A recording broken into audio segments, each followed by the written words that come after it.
Okay, folks, I'll get rolling. Making sure everyone can hear me.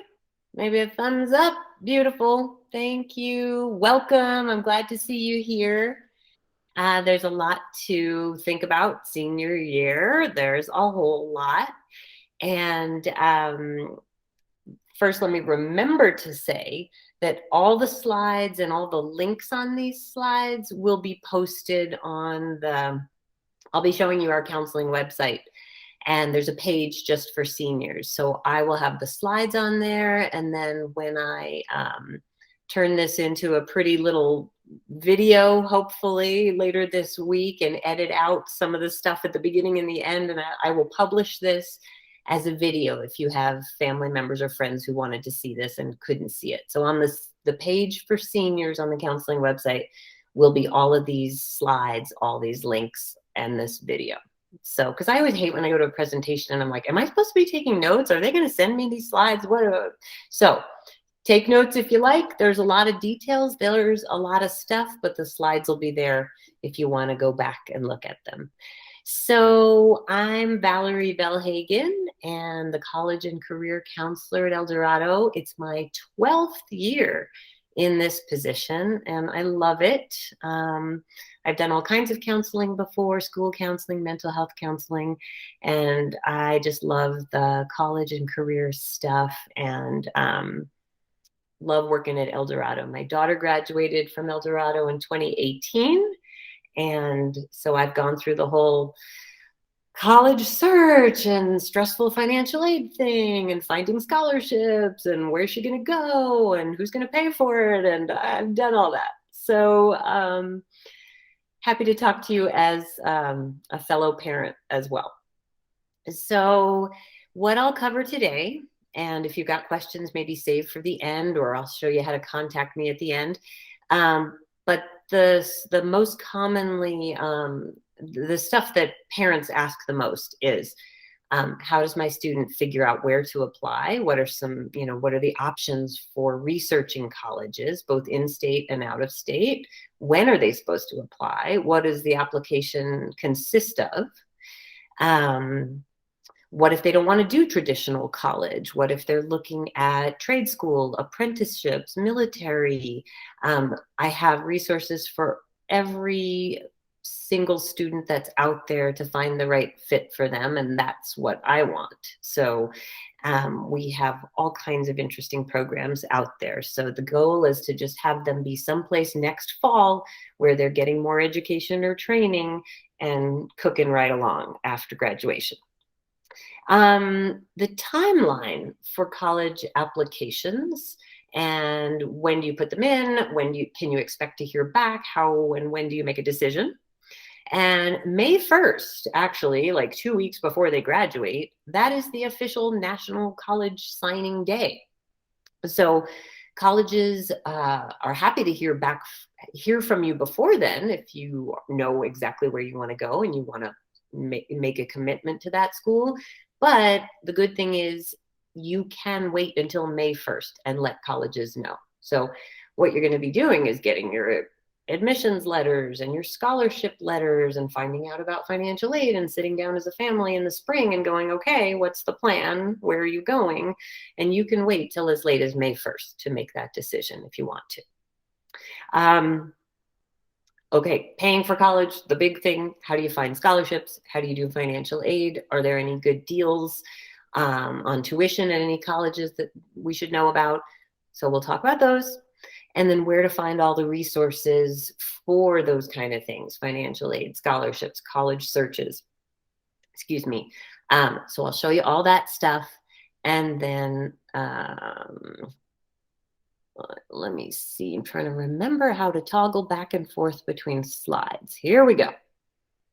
All right, so if you got the email with the Google link to get on here tonight, you are getting school messenger emails or synergy emails from the principals at school, probably Principal Sandoval, and then Principal Burrows sends out a lot of my emails. So great, I'm assuming you're getting those and you'll stay in touch with those throughout the year. the students and parents can both sign up for remind texts, and you know you're getting them if tonight at about 5 o'clock you got a text from me saying here's the link for tonight's event. If you didn't get a 5 o'clock text, you haven't signed up for remind, and I'll show you how to do that. Our counseling website, I'm going to be showing you a lot tonight. I post a lot of news and events and things on there. And then students have been invited to join the 12th grade Google Classroom that we have in counseling. So we invited them last year when we went virtual. If they joined then, it's the same thing rolling over to this year. If you talk to your kid later and they don't know what that's about, they can go to the 12th grade page on the website that I'm going to show you, and there's a link to join the Google Classroom. So I post a lot of things in there, and so do the other counselors. So, and then we have social media. If you want to follow us on Instagram or Twitter, that'd be great. And here's sort of the data slide that I do show to students. And I did give this presentation to seniors in their English classes these last couple of weeks. I still have to see one more teacher's classes coming up next week. But I show this to them, you know, if you just walk away after your high school diploma, you're going to be limited in your earning potential, basically. The more you go up and the higher in college and grad school that you go, more chances you have of making better money, and less likely you are to be unemployed. So staying in school has a lot of benefits. And I like to show this to the students too, because they usually don't know. We use these terms interchangeably all the time in our culture, right? College and university. But students have asked me over the years, what's the difference? So if you don't know, colleges only offer undergrad degrees, and a university can call themselves a university if they have graduate programs. So that's fun fact. How do they research colleges? So unless they are absolutely positive where they want to go, they've always known they're going to apply to one school, they have a great chance of getting in, boom, they're happy, they're done, great. But I find from all the years I've been doing this, students are usually very unsure. They want to apply to multiple schools.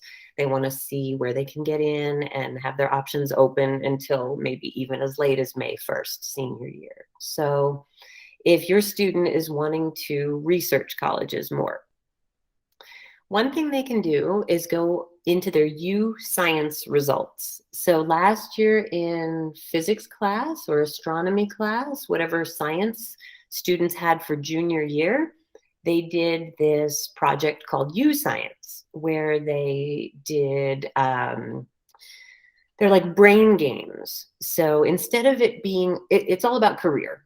Instead of it being, hey, what are you interested in? Like an interest inventory, which is very popular. This one has an inventory, plus it does some little brain games and quizzes that basically test your strengths and in how you think. So all the students did it in school and then got results, and they have the results for up to 10 years. And I'm finding that seniors are talking to me a lot about it. They found it really interesting. It gives you suggestions. Like I did it myself last year and I was blown away by my results. It suggests, well, you know, you think like an engineer, you might want to look into this. Or, hey, your results show that you would be an amazing nurse. Helpful feedback. And then it has detailed results where you can go, they can go in and they can find colleges that offer those majors based on what their results were. They can do lots of research from U Science. So I think it's a really cool tool. We just started offering it, and ask if you want to ask your students if they did it and they can find their results, great. They can always email me and say, I don't remember how to get in, or I forgot my login. I can always connect them with it. So maybe that's helpful if they're the, like the majority of students who don't really know what they want to major in, or they're on the fence, this could be helpful. College visits. at school. I'm going to show you our website in a minute and where you can find all the schools that are coming to visit us in person. And seniors can just sign up for those and come, and they're usually in the counseling department, and they can chat with college reps. College fairs, if they're shopping around still for schools, we are hoping that this will still go forward. Sunday, September 19th at the Convention Center is the state's biggest college fair. It's the New Mexico Fair.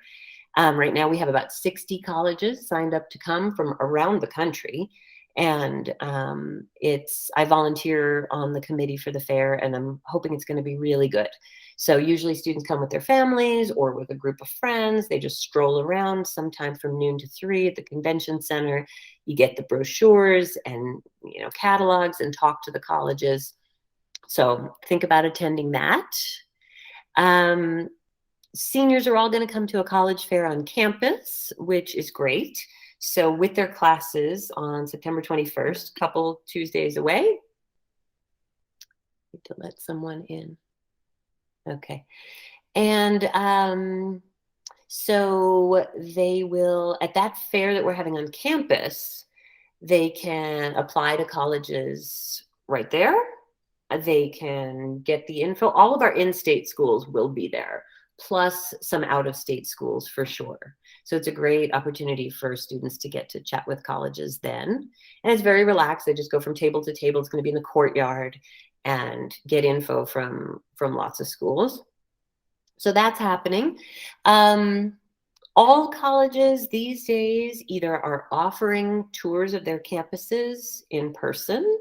Sometimes they're limiting, they're keeping it small because of COVID, but you wear your mask, you go on the tour. That's always on the college's websites. They post those. And colleges have visitation days too. So you can arrange for just a tour if you haven't had a chance to do that in the past year. But also some schools have specific visitation days, like, hey, we're having a senior day here at UNM or New Mexico State. Just go on their website and they list those, and you can sign up for them and arrange to be on campus. Sometimes you can find out about specific majors or programs, like you could tour the science building, or you can tour the engineering building or business. So don't be shy about that. Those things are happening these days. And I always tell my students, even if you grew up with UNM in your backyard and you fed the ducks at the duck pond when you were little, right? But have you ever really been in a UNM dorm? Have you been in one of the classrooms? What's it going to feel like if that's where you're going to go to school? How do you feel being on campus? So if at all possible, when your student narrows down where they're applying, if you can go do some visits, great.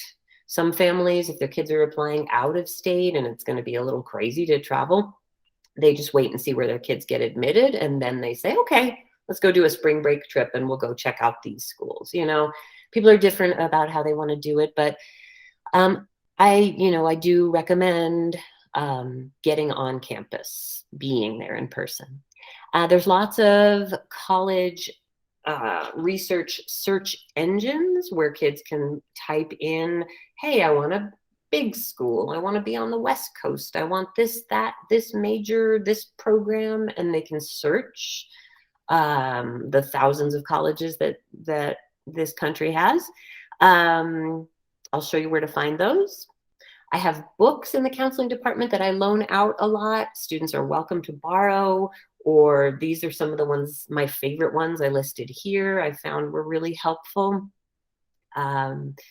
And then I'm going to show you the WUI website, which has colleges in the West and the Southwest that a lot of our students like to add to their college list because they have sweet tuition deals.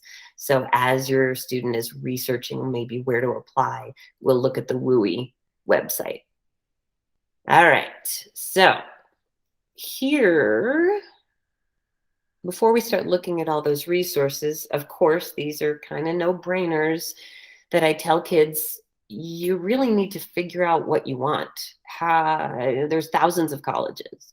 Are you okay with Arizona State, 55,000 students or whatever they're up to right now, the biggest college in the country? Are you cool with that? What if your intro to psychology class freshman year has 500 people in it and you never even meet the teacher? Like, is that okay? Do you like that big energy and going to football games and meeting tons of people? Do you like that big school size, or do you like New Mexico Tech with maybe 1,500 students in Socorro and you know every professor really well, and maybe you get to do research projects right off the bat and no class is ever bigger than 18? Is that better for your comfort zone? I mean, especially after COVID, like, how are your kids feeling about the environment, the learning environment that they're going to be in? So I want them to know there's colleges of all different sizes. Location, how close to home, where's their dream place? Do they have to be near a ski slope? Where do they need to be? Of course, cost. We'll talk a lot about financial aid and scholarships. Huge factor for all families. Do they have the programs that you're looking for? Can we all know that kids change majors. It's really common to say, oh, I'm going to go major in this. I'm going to pick this school because they have a great program. And then a semester later, they've fallen in love with another major and they've changed. It can happen. So you want to pick a school where you're happy with the whole school, right? And even if you're changing majors, and don't purely pick a place based on one narrow decision like that. Well, I heard they have the best computer science program, so that's where I'm going. Well, what if a year from now you change your mind? Are you still happy at that college? I just want students to feel like they've found a place that's a good fit for them, right? All these factors are hugely important, but it's one of the most important decisions they're going to make in their young life. We all want them to be happy. So there's the factors you're looking at and some info on just purely in-state schools. And then I think we'll switch and look at some resources on the website. All New Mexico colleges and universities are free to apply to, at least until some deadlines. So jump down below to where it says UNM. I'm trying to encourage my seniors, even if they are thinking, hey, I totally want to go out of state. I'm trying to encourage them to apply to at least one in-state school, like now. Like there's no reason not to do it now. I bugged them about this in their English classes. Every college has an application on their website. If you're talking about UNM, you just go to their website before October 15th.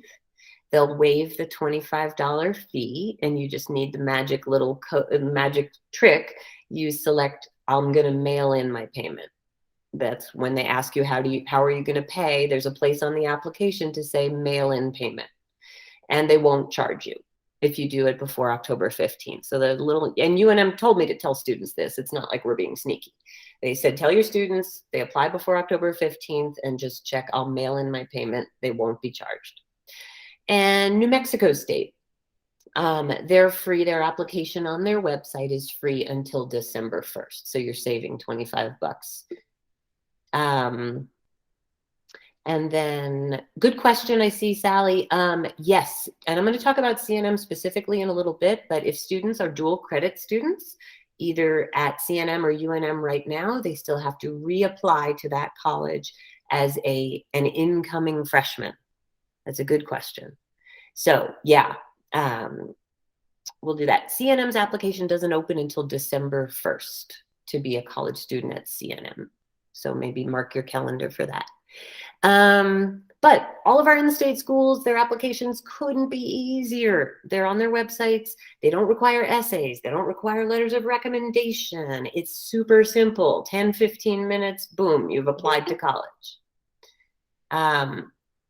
So there are 2 steps to do for applying to the in-state schools. They go to the website and apply. And then they go to a website called Parchment that I'll show you. And that's where they order their official transcript. So the college can have their grades and look at their transcript. Used to be, there was a third factor that all colleges wanted to see, which is ACT or SAT scores. Now, when COVID hit, a lot of colleges knew that students couldn't get in to take the ACT or SAT. It was a hot mess last year. You know, places were shutting down. Eventually, a lot of the class of 2022 did get to take maybe the SAT at school in the spring. That was optional. Some have found their way to take the tests. Great.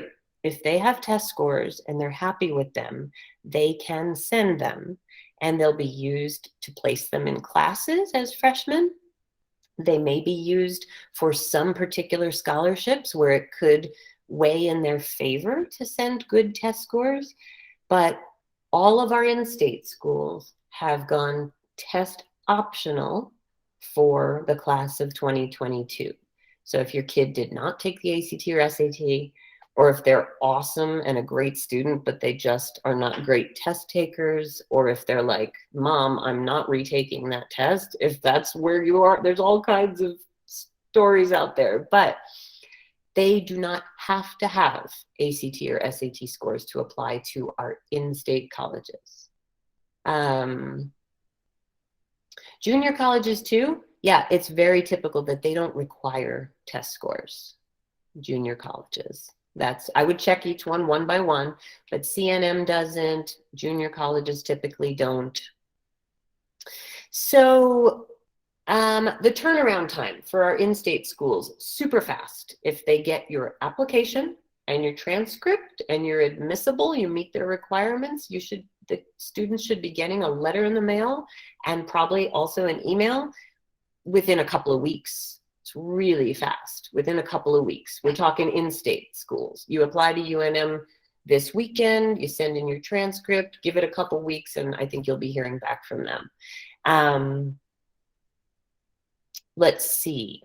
Personal email, if you can bug your student, they have an APS Gmail, but it's going to go away on May 13th when they graduate, and they'll never be able to access it again. So when they're applying to college, sort of don't be on autopilot and use that email account. Make sure they use their personal email that they'll be able to check, you know, going into next year. Okay. So all of our in-state schools, free applications, at least right now, and super, super easy. Let's look at Parchment. I'll show you how to order their transcript. This is what it looks like. There are a ton of links to this on my counseling website that I'll show you how to get there, but there's definitely a link on the class of 2022 page. So Parchment, they create a free account. I don't know if you can see it. Let me go to that page. Sorry, I'm toggling between all these screens. There you go. You want to select new learner account, and it'll prompt them to create a little profile. And at the end of filling out their profile, they can select what colleges they want to send their transcript to for free. Now, this is their transcript as it looks right now. It's got their grades through the end of junior year, and it shows their rank and their GPA, and it shows the classes that they're currently in. It doesn't have like 6-week grades on it or anything, only grades from the end of every semester. And your student, they'll want, when they're filling this out, they'll want to have their unofficial transcript handy. They can pull that up in their student view where they look at their grades and they check everything. They can pull up a copy of their unofficial transcript right in student view. I think it's under something that's like course grades. I think the kids know. I've been asking them in senior classes and they seem to know how to find their transcript. So that's an unofficial copy because when they're filling out Parchment, it's going to prompt them to put in some of their grades. There are some pages you can skip when you're filling out the profile, but for the most part, they're going to need to have their grades handy and a few things about them. They're going to order their transcripts and boom. And I think the question popped up, they're sending the transcript now, yes, when they're applying to school. And then when they decide where they're going, when it's really close to graduation, like one of the last days that they're, in school, in May, they go back in here and they order their final transcript, it's called, only for the one college that they've decided on. So the colleges do expect you to order your final transcript, and that way they know you've graduated and you're good to go for enrolling in school at their college next fall. And I bug the seniors. In May, there's lots of bugging. Hey, did you order your final transcript? But you can bug them too. Great, that's Parchment. And then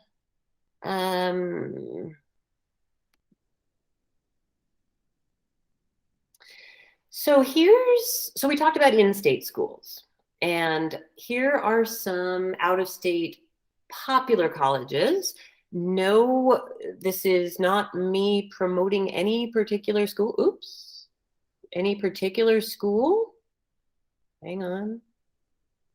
These are just, having done this for so many years, these are some of our most commonly attended out-of-state schools because they're great schools and they give sweet deals on tuition. So they're popular. Texas Tech, 5 hours away or so in Lubbock, they offer in-state tuition as long as you qualify for even their most minimal scholarship. So if you're a decent student and you can get into tech and you qualify for the lowest level scholarship, which many of our students do, and you just look on their website for their scholarships, then they automatically give you in-state tuition plus that scholarship. So it's quite a sweet deal. Our kids who like big schools and the whole Red Raider football vibe, and a lot of our marching band students love it there, and all kinds of people are happy there. It's a huge school with lots of different programs, and again, affordable. Texas Tech just arranged to come visit our campus. They'll be here October 19th to talk to students if they want. I'll show you where all the college visits are listed. Fort Lewis in Durango. If you're Native American, they will give you free tuition, which is incredible. And otherwise, they have what they call a New Mexico reciprocal scholarship, where basically an in-state deal, and some really good scholarship money. So they tend to be very affordable, and people love Durango. And then NAU, Northern Arizona University in Flagstaff, is also super popular. Students who love outdoor stuff, rock climbers, mountain bikers, they love Flagstaff and Durango. NAU offers WUI, which is discounted tuition and scholarships on top of that. So they're always really popular. Adams State, over the border into Colorado in Alamosa, they offer in-state tuition and really good scholarships. And then I'll show you some WUI schools so you know what that weird name is all about.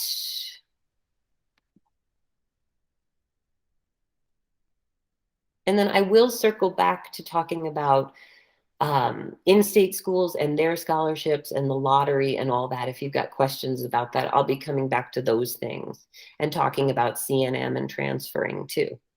Okay, are we on the right page? Yes, WUI. Western Undergraduate Exchange is what it stands for. And it is a consortium of colleges in Western states. I'm hoping that I can pop up the states for you. Here we go. So these are public colleges and universities in the following states that offer discounted tuition to New Mexico students because we're in the consortium. So you typically save about $10,000 a year off tuition. I'll just say that, and then I'll kind of show you. So everywhere from Alaska, Arizona, California, it's kind of acting weird on me here. I don't know anyone who's gone to Guam, but almost every other one of these states, we've had Eldorado students go to colleges in these states and save good money. So if your student's interested in staying in the West or Southwest, you might have them be really familiar with this website and look at what colleges are on here and what they offer. There's no one answer to how do you get the WUI exactly. Some schools, as long as you're from New Mexico, you get it. Other schools, Colorado State, for example, they're more selective. You have to have a certain GPA. So I'll just show you, I had a student, kind of a random example, but she graduated several years ago and went to her dream school, University of Alaska Fairbanks. They had programs that she loved. She was on our rifle team, and they recruited her for their rifle shooting team. And they had what she wanted to study, and she loved Alaska. And she was like, how can I afford this? So here's what she saved with WUI here in the blue. She saved $13,000 a year for 4 years off of her tuition. So, you know, of course, if you're an Alaska resident, it would have been dirt cheap to pay tuition. If you're a non-resident, it's really pricey, especially times 4 years. But the WUI drops it down really significantly. It doesn't cover room and board. It's just a discount on tuition. And it's worth looking to see if your student could get even better scholarships, maybe merit academic scholarships that might be worth even more at that school. But it is an option. And kids can just go on here and search by state. They can search by major. I want to go to Wyoming and I want to study accounting. Okay, see what comes up. And then just pay close attention to the deadlines and the requirements for these WUI schools. But it can be a really good option. All right, so let me move away from that. All right, 39% of our graduating class last year, the class of 2021, 39% went to CNM. It's super popular. They have a huge variety of programs, and everyone's admissible, right? It's open admission. They don't care about your GPA or your test scores as long as you graduate high school. Their application opens on their website starting December 1st. Even if they're a dual credit student, they do need to reapply as a college freshman, so they'll be categorized correctly. You want to apply between that December 1st and March 1st and complete your FAFSA, which I'll show you, financial aid, to qualify for their best scholarship. So in past years, the Bridge Scholarship, which is the first semester that you would be at CNM, in the past years, it has covered full tuition and fees. I can't promise and advertise that for next year. I don't know what they're able to do, but typically it covers a huge chunk of their fees and tuition at CNM. And then the second, third, and fourth semesters, if you're at CNM for your associates, those next few semesters are covered by the lottery scholarship. And we will talk about the lottery scholarship and how it works. But just saying about CNM, the most affordable game in town, tons of programs that your student might be interested in, and often they can save a ton of money. I've had many students, like that last line says, if you live at home, if you want to save money, you qualify for the Bridge and Lottery Scholarship at CNM, which covers most, if not all, of your tuition and fees. You apply for financial aid and other scholarships, and if you qualify for that, you may get money back in your pocket. And that money can go toward books, textbooks, food, gas for your car to get to campus, whatever you need to help fund making college affordable. So it's a great option. CNM has a whole department that is for transfers, and they work with UNM and many other colleges. So if your student says, I really like the idea of 2 years at CNM, smaller classes, cheaper, get my prerequisites done, and then I work with an advisor to plan a transfer plan, and I have 2 more years to get my bachelor's, whether it's UNM or wherever, and you take that lottery scholarship with you for those next 2 years also, it's a really good option for a lot of our students. All right. That's kind of what I was saying. Let's see. We looked at the official transcripts. I think we can go past that. Before I talk about money and look at the website, I want you to know we have programs for every student. If they're not the typical traditional, let me go to a 4-year college and major in something and maybe go on to grad school. If that's not for them, if they want a trade, they want an apprenticeship, there are tons of opportunities in Albuquerque. So often students don't know about these and think that they have to fit in like a square peg in a round hole and like everybody just goes to college, but these are some really amazing opportunities.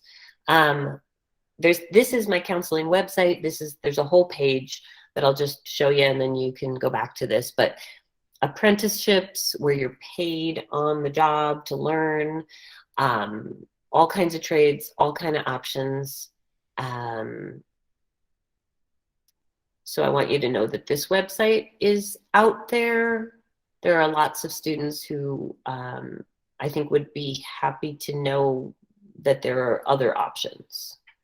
And I'm happy to talk to your family specifically if that's, if that appeals to your student. Also on the counseling website, let's see. I'll just show you real quick. I think this is a link to all the programs.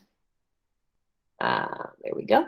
These are the programs that CNM offers that would be, instead of a student getting an associate's degree with, like in liberal arts, planning to move on to a bachelor's, if they want a shorter training and they want to go into the trades, these are the diverse programs that they offer.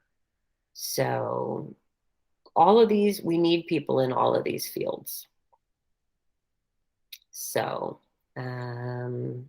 I just like to show these to students and parents that they're out there. I know I went really quickly, but let's look at some other college resources. Let me just get back. Okay, I think let's look at the counseling website, and I'll show you where to find some other resources for college, and then we'll talk about money. All right, and just check in you're with me. All right. This is the landing page of the counseling website. So you just go to the Eldorado website and click on counseling. And every one of these on the left is a different page. I just showed you the career and technical ed page, which has a ton of stuff. Every one of these pages has tons of resources.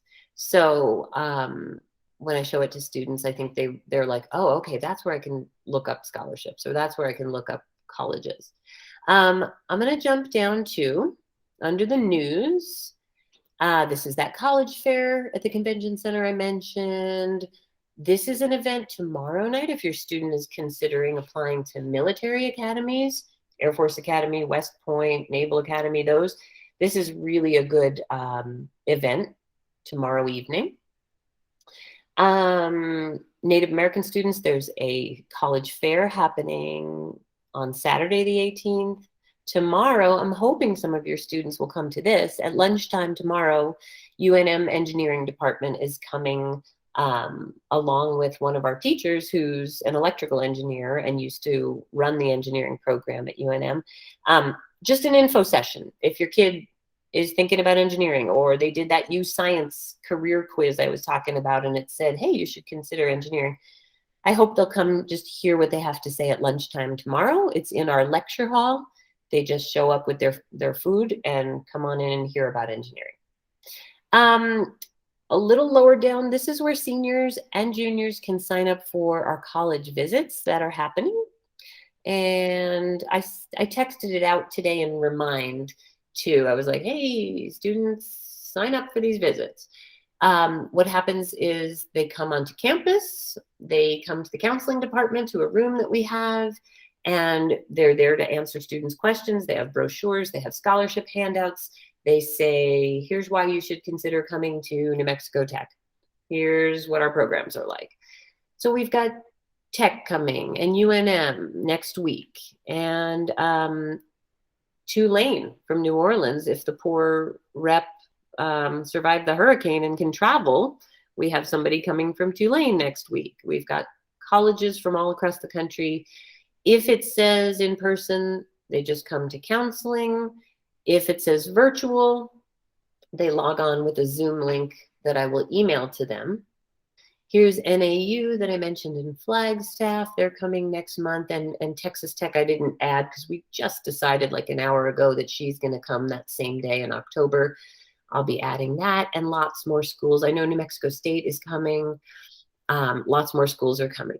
So what they do is they sign themselves up. There's a little link here to a Google Doc. Then I can send them a pass if it's during class. I can send them a reminder if it's at lunch. I can send them the Google Zoom link, whatever. So this is great. If they're still shopping for colleges, I hope that they'll come and talk to the reps. It's not intimidating. Like they come, they're nice people. They hand out the brochures. They say, let me tell you about our school. So that's this on the counseling website. Also, I was mentioning at the beginning, if you're not getting texts from me, like one at 5 o'clock today with the link to this, here's where you sign up. You just text this particular number based on your last name, students and parents. And Remind is free, but they only let us have a certain number of students per group, so we have to break it out like this. But think about signing up for that.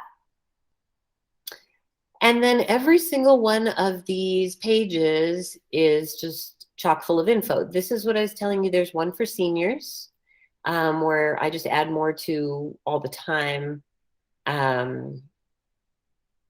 This is where I have this presentation. I have these slides on here already. I'll put the video on here. There's reminders in here for seniors to join the Google Classroom. And here's the Parchment link. And here's some other information about out-of-state college applications, which I'm going to go over, and resources. So that's senior stuff. Over here, there's the college resources. I just want to show you, if your student is still shopping, trying to figure out what might be a good fit for them, there are some really good search engines. College Board makes one, CapEx, Niche. I'd say these top three are the most popular with our students. They just go type in what they're looking for, the majors they want to study, the part of the country, the size of the school, and up come all these colleges that might intrigue them that they could research more. There are a lot of other just college resources on here they might want to check into. And then let's go back to, I think the next thing I'm going to want to show you is all the money stuff here in a minute. So let me go back to my presentation. Okay. So, out-of-state colleges, if they decide they're applying out of state, hugely important, and I know we bug our kids all the time, stay on top of deadlines, stay organized, put this on your calendar. Every college has different deadlines and different ways that they want you to apply. Often it's just on their website, here's our application. Other times they'll say, we like to use the common application or the coalition application. These are accepted by hundreds of colleges, out-of-state schools. You apply, and I'll show you the common app. It's the most common one. And you can have your student Google what colleges accept common app. It's really nice. It's like a one-stop shop where you can apply to over 900 colleges. So say your kid is thinking of applying to Colorado State and Arizona State, just as an example, or Harvard and Stanford. Just look them all up and see if they take the Common App. All four of those do. 900 colleges take the Common App. So if your student is applying to even 2 colleges that accept this common application, it's worth their while to create an account. It's free. And then all of their application stuff is in this one place. There's an essay. They have a choice of, I think, 6 or 8 essay prompts. They write an essay. There are links for them to invite their recommenders. So for a lot of out-of-state colleges, you do need letters of recommendation from your teachers and from your counselor. I write a lot of them. And so if you do it through Common App, there's all kinds of prompts. Here's where you type in your teacher's email to send them a message to say you want a letter of recommendation. Here's where you write your essay. Here's where you do your activities and you put in all that stuff. And then you add your colleges, as many as you choose, and you fill out the application and you follow those deadlines for each particular college. And then you do have to pay for each college. So say I decide I'm going to apply to 8 to 12 schools. That's a common number if you're really if you're really open-minded. I'm going to apply to 12 schools on the Common App. And they're so easy because you just keep adding them in because there's so many of them. But don't forget, you have to pay each one of those schools for the application. If your student qualifies for free or reduced lunch, or if they used to when they were little and they ate in the cafeteria, make sure you sign back up this year for free or reduced lunch, and they can get a waiver to apply for colleges for free. I can help with that. They can get waivers for ACT and SAT, for AP testing. So I have students email me all day long, I'm on free lunch, please send me a waiver. So that can help with college applications. So Common App, I just want you to know, and I won't show Coalition App just in the interest of time, but both are widely accepted by many of our out-of-state colleges. So once your student makes their list and kind of narrows down where they think they want to apply, they're going to want to create at least one of those accounts. If they're applying for some really selective schools, say they're like, oh, my dream is to go to Stanford, whatever it is, a selective school that's hard to get into, think about applying what's called early action. So colleges typically, a lot of times out-of-state schools, deadline to apply is January. That's kind of pretty common. Some are February, some might be December, but January is very common. If the school offers an early action deadline as an option, it's usually November 1st or 15th. If your student can get everything together to apply by then, they may have an advantage in being admitted. The colleges say that they like to see students who kind of get their act together early. It shows they're really interested and they might be able to admit them earlier. And they also hear back earlier instead of waiting till like March or April to find out if you got in, you'll hear sooner. So that's great if the college that they're looking at offers early action. I recommend that. There's something called early decision though, and you can see it's the same as early action, but it's what they call binding. So you got your Stanfords out there who they take so few students, and if you apply to them using they don't have early action, they don't offer that. They offer early decision. So what happens is if you apply there early and they admit you, you have to withdraw all your applications from every other college. You have to make a commitment to going there. You have to put a down payment. It's very intense. So just use caution with something called early decision because it can be binding. Just have your students do their research and make sure they're not getting stuck with something that you either can't afford or they're not positive they want. Every college will have a regular decision deadline, like I say, usually January. And then schools like our in-state schools, they have what they call rolling admissions. And as the minute their application opens and they get your stuff, they will process it and let you know if you're admitted or not. So that's how our in-state schools operate. If the kids are applying to out-of-state schools and it requires essays and letters, please have somebody look over it. I read a lot of essays. They want to do their best, their just absolute best. If they write on one prompt and they're not in love with their essay, try a different prompt. I have some books in counseling that are essays that worked, good essays. They can Google successful college essays, but you want to sound like yourself. You don't want to sound like somebody that you read about in a book. The colleges want to get to know your personality through your writing. They're looking for writing skills, and they're looking for who are you and why would you add to their incoming class? Like, what are you going to add to their school? So, but students should really have somebody proof it and give some feedback. Letters of recommendation, if it's a school that requires those. The nicest thing is if a student hands me a little manila folder, and it's got their resume in it, it's got a little typed up list of the schools that they're applying to and the deadlines. What do they want? Just a little paragraph. Oh, I'm thinking of going into this field, but I'm not sure. I might want to minor in this. I'm hoping to do a career in this. If they know, give me some info and give me 3 weeks notice. And same thing for teachers. They're swamped, and the same teachers get asked over and over to do recommendations. Like, there's just a group of them that students flock to. So if you want a good letter, give lots of notice, give lots of background info.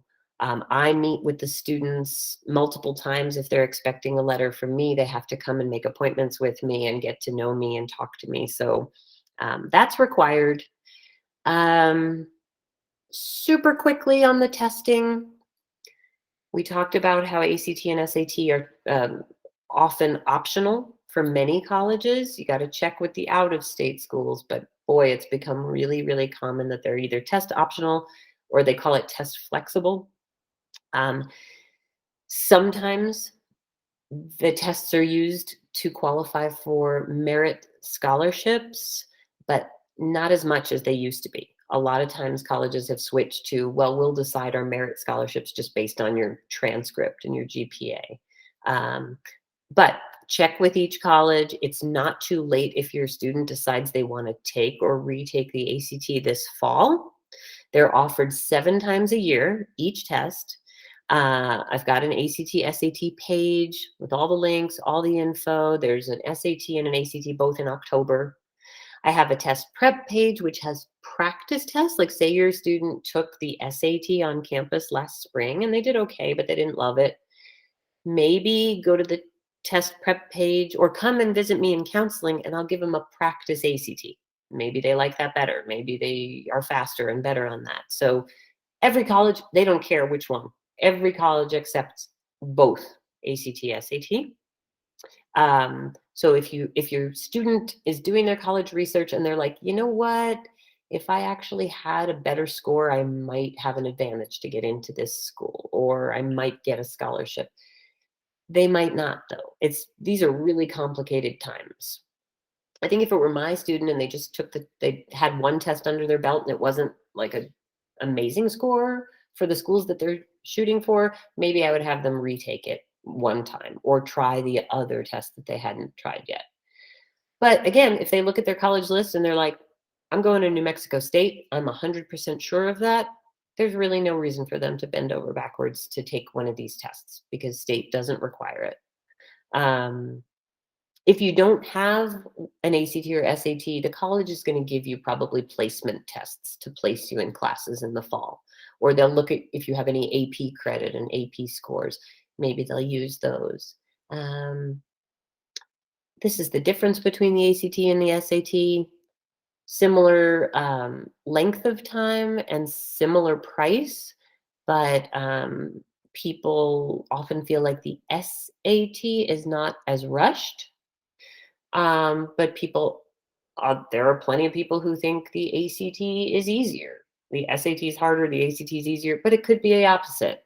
I can't tell you. I made my daughter take both more than once, and she ended up liking the ACT more. But, who knew? It's just take some practice ones if they want.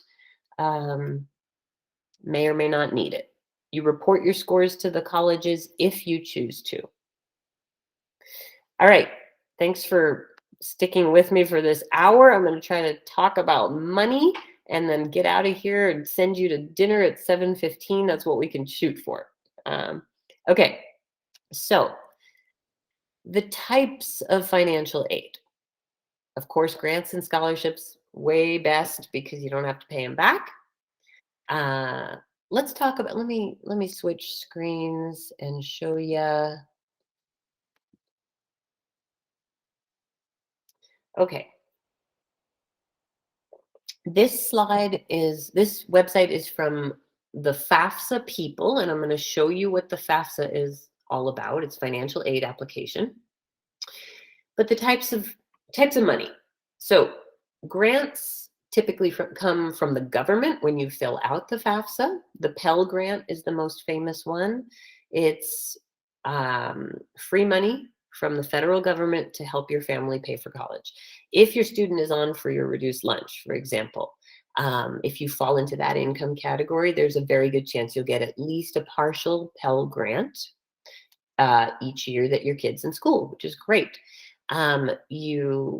The full Pell Grant is $6,450 a year, I think, or just a little over $6,400 a year.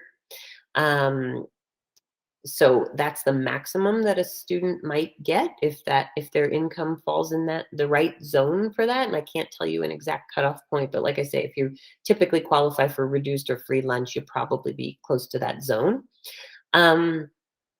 Scholarships. When you fill out this FAFSA that I'm talking about, it goes to the government to see about grant money. And it also goes to every college that you list. There's a place that you're going to list up to 12 colleges, I think. And the info that you fill out about your taxes on this FAFSA form is going to also go to the financial aid departments of every college that your kid lists. And even if they don't get into those schools, or even if they don't even bother applying to them, it's like they might just list, these are the schools that we're thinking of applying to. So their financial aid department will receive information. And if they have scholarship money based on your finances as a family, then they can offer you those scholarships. This is separate from the merit scholarships that your student might earn by their awesome grades or their cool activities or their things that they do. This is like purely based on income for your family. Work study, maybe some of you did this if you were in college. You work on campus, you work in a professor's lab or the school bookstore. You get a paycheck just like any other job, but you're on campus and it's convenient, and they're usually flexible if you have huge term papers coming up. So some students decide to do this. And if you fill out this FAFSA that I'm going to show you, you may qualify at the top of the list for work study jobs based on your income. There are jobs on campus usually for most students who want them, but if you fill out the FAFSA and you are categorized as needing a job, then you'll have better odds at getting one of them. Loans, the dirty word none of us parents want to even think about. Your kids can go to college without loans. They can easily stay in state and have it be affordable and get scholarships.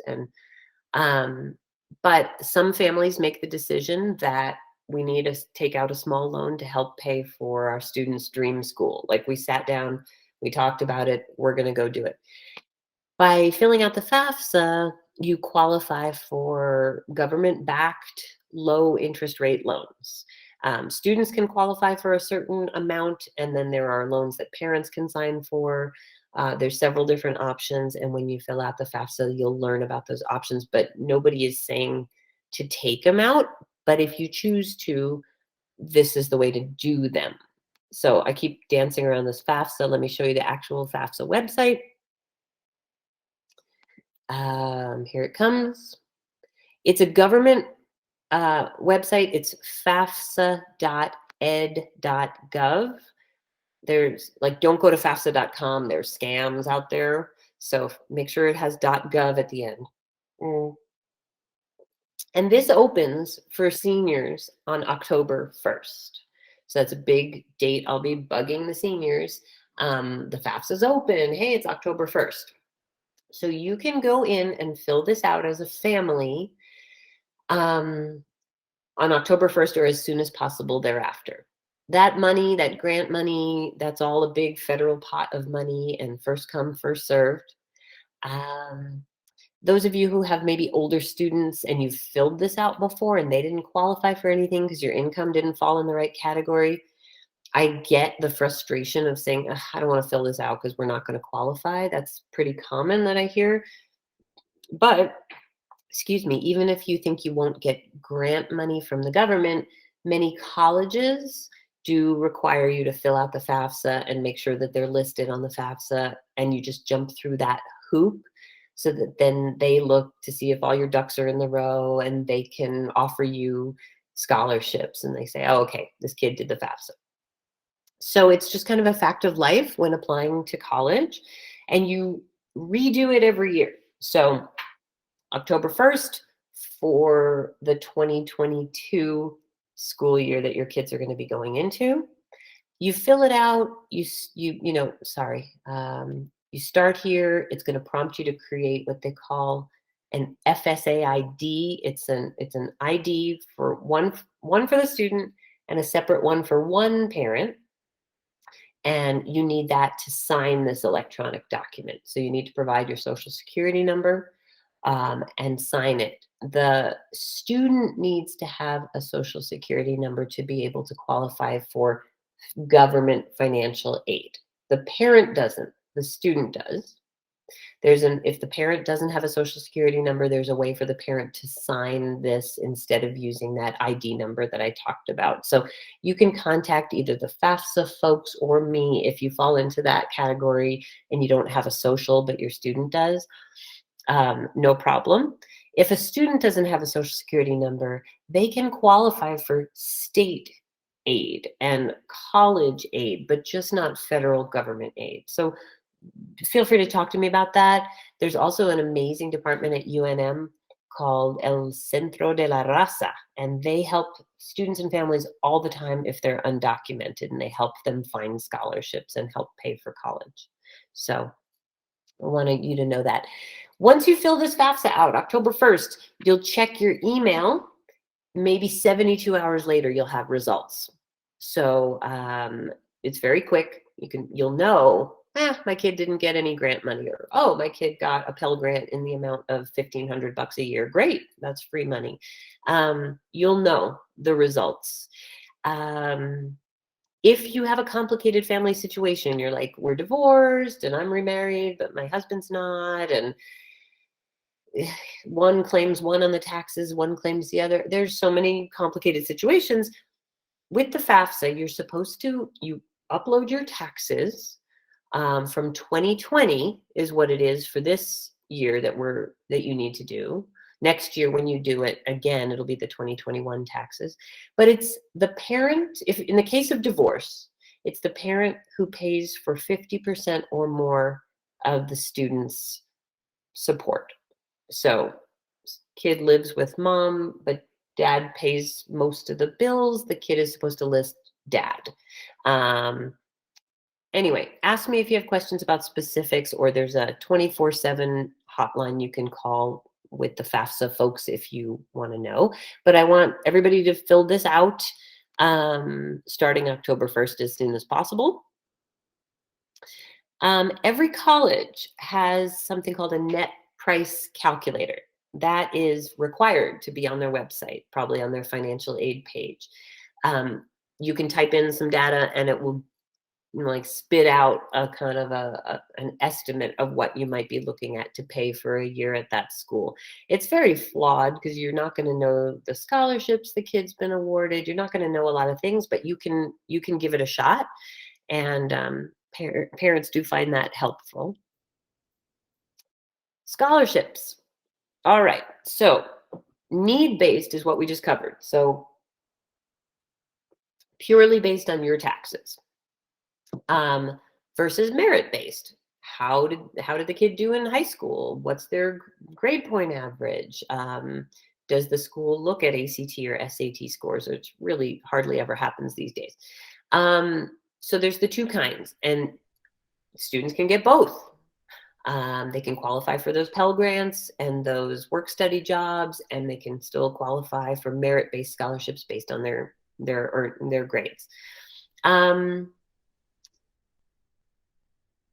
The lottery. I'm trying to think of the best way to explain that. Okay, lottery scholarship. It's only for staying in state. If your student goes to any New Mexico college or university, they are entitled to lottery money, and it comes from buying lottery tickets. That's where the fund comes from.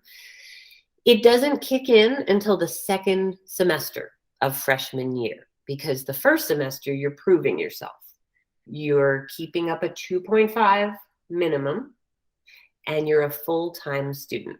So full-time, if you're talking UNM or a 4-year college, that's 15 credits, or 5 classes, basically. Full-time at CNM or a 2-year school is 12 credits or 4 classes. So as long as the student is enrolled full-time, has a full schedule, and keeps up a 2.5 GPA that first semester of college, they will automatically be awarded the lottery scholarship starting the second semester and lasting for up to 7 semesters, as long as they keep up those grades in full-time. So it's not that much to ask, really.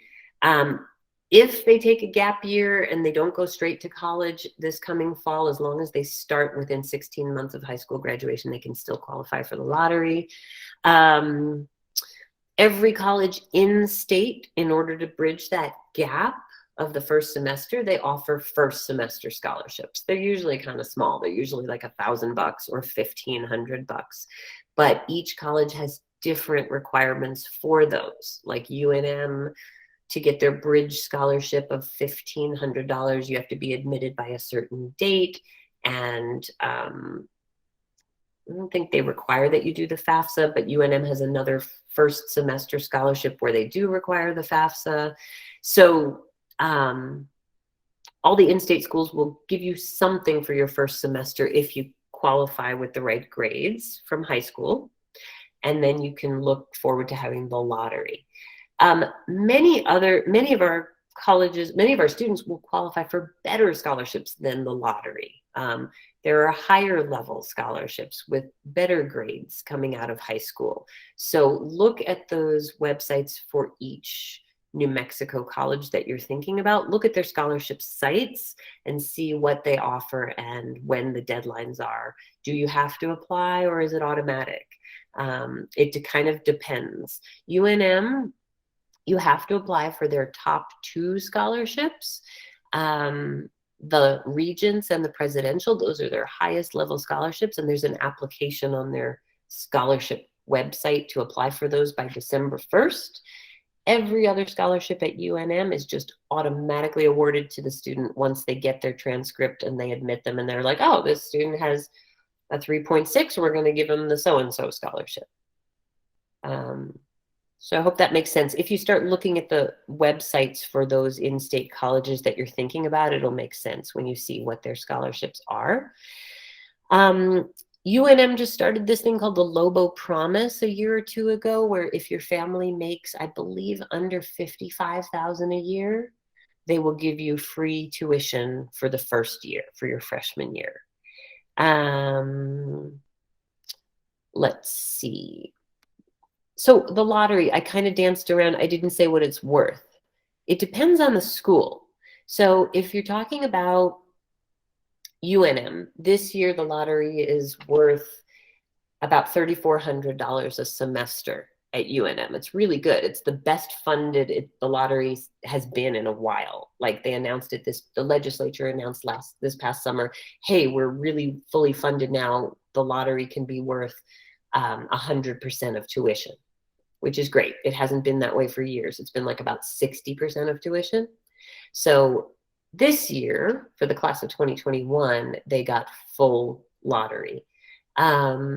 We don't know what it'll be for next year. CNM, it always stretches farther, and it's usually CNM, the lottery covers almost all or all of tuition. These are private scholarships, and this is kind of the second to last slide that I'll talk about. your students, I've shown them on the counseling website where to find my scholarship page. And there are so many. I want to make sure I'm on the right page. This first gray thing, if you click on it, it's a huge spreadsheet of all kinds of private scholarships.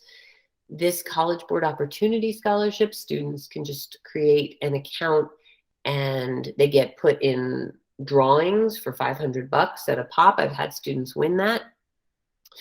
And then I go on to just list scholarships that I know about by due date. Here's like September and October. And if your student just spends some time looking on here to see if they think they qualify, I try to just list ones that our students have won before. So you'll see I say, Eldorado students have won this one. Eldorado students, because a lot of them that are out there is like one person nationally will write an essay and win $1,000. It's like, you don't want to just make yourself crazy. We're like competing if the odds are really poor. But I try to list ones that students have won. And there are many more. I know I'm going fast, but I want to show you like March and April. Sometimes I don't yet know the due date, but we know it'll be coming back around. And there are lots more in the spring. Like April has a ton. So maybe jump ahead and see if your student wants to apply for those when the time comes. Jiffy Lube, I had a student last year win. I don't know if I can show you her face quick, but she won $1,500 just by writing an essay about what drives you, you know. Yeah, let's see. I think the page is loading. Right here, Megan from Eldorado. She won $1,500. And so that money just was sent to her college. She had to just talk to Jiffy Lube and say, here's where I'm going to college. She had to prove to them that she enrolled, and then they sent the money right there. So, you know, students can do that scholarship hustle and apply for as many as they want. I'm trying to look at where, and, you know, it's worth it. And then they can take it to any college that they go to. There are a few scholarship search engines I'll show you. A lot of times by senior year, kids have signed up for them already. If we just scroll up on the counseling page, let me show you. Okay, here on the left, all of these are different search engines that our students have used successfully, that you just put in your name and email and a couple of things. You can put in your ethnicity and your intended major and certain other things about you so that they can narrow down the emails that they send you and say, hey, you should apply for this one. So students can do these. There's some popular scholarship websites. Albuquerque Community Foundation gives away a lot of money. All of these are good. So that's scholarships, and almost done. We talked about the FAFSA. If your student applies to out-of-state private schools, there's a chance those schools will require something called the CSS profile. It's another financial aid application, like the FAFSA, and it does cost money, but private colleges won't even offer you financial aid or scholarships until you jump through this hoop and do it. So when your student figures out where they're applying, just check this box. I mean, just check to see that they don't require the CSS profile as well as the FAFSA. We talked about December 1st being a hugely important date for UNM and NMSU. That's their top scholarship deadline date. So those are very competitive scholarships. You want to make sure your student is admitted well before then and that they go on to those websites and apply before December 1st for the scholarships. If we had more time, I would just take you to the UNM scholarship page and the NMSU scholarship page, because those are our most popular schools. outside of CNM. But go ahead, you can find these slides on that senior website that I was showing you, and you can go straight to there and look over their scholarships. We talked about the value of the lottery. UNM has just started about a year ago stacking the lottery on top of some of their merit scholarships, which is great. So if you got like $3,400 a semester from the lottery, and then your student qualifies with their GPA for $3,000 a year for a merit scholarship, they might be able to get both of those. New Mexico State and New Mexico Tech have always done that. They always give you the lottery plus merit scholarships. So that's great. And this is my last slide. So kind of to make a plug for honors colleges, we have a lot of students who are in either the gifted program, or they like to take smaller classes or dual credit classes, or places where they can really discuss interesting ideas and have a smaller class. Every large college, many colleges have honors colleges within them, and students are often very happy, especially if they go to big schools, to be a part of the honors college. They'll take some smaller classes. They'll get on their diploma, it says that they're a graduate of the honors college. It might look really good to graduate schools.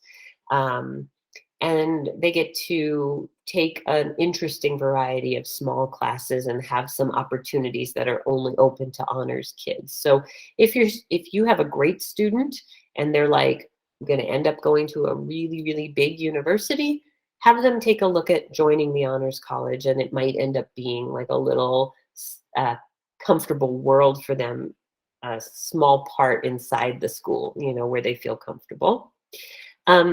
I get a lot of questions about studying abroad. Every college has lots of study abroad opportunities. There's usually a whole office for it. They usually announce, hey, students interested in study abroad, come to this meeting next Friday, and they'll tell them all about it. You can talk to your college advisor about how to work in study abroad and still graduate on time and check all the boxes for your major. I did it myself, totally recommend it if your student's interested in living abroad. But there's also this one last program I'll tell you about if your student ends up at UNM or New Mexico State. They both partner with National Student Exchange, and they have lots of presentations about it too on their campuses, so it'll be easy to find out. But they let you go for up to a year to one of their sister schools. I don't know why it's not loading. Okay. You can just Google National Student Exchange, but there are campuses all over the country and Canada, and Guam always comes in there. Virgin Islands, trying to click and show you some of the campuses, and it's not loading, but all across the country, every single state has a sister school, at least a few sister schools that UNM and New Mexico State partner with. So what happens is, if your student likes the idea of this, they talk to their advisor, they can go for up to a year, and they pay their inexpensive UNM or state tuition. They pay their cheap New Mexico rates for tuition, and they go to any one of these schools. So it's acting a little funny, but so this is what I say to the many students who talk to me and say, look, I really want to go out of state. I lived in Albuquerque all my life. I'm hoping to go somewhere else. I don't know if what's going to work out, or if I can afford to, but if they're in that situation and they come back to me May 1st and they say, look, I really wanted to go have an adventure, but I just made my peace. I'm going to stay in New Mexico, but I want an adventure. This program is a really good opportunity. It's affordable. They can go to any one of these programs throughout, the country and Canada. And you do have to pay for room and board, whatever they're charging at that school, but it's really an affordable opportunity to get out of Dodge for up to a year and feel like they're having a little adventure.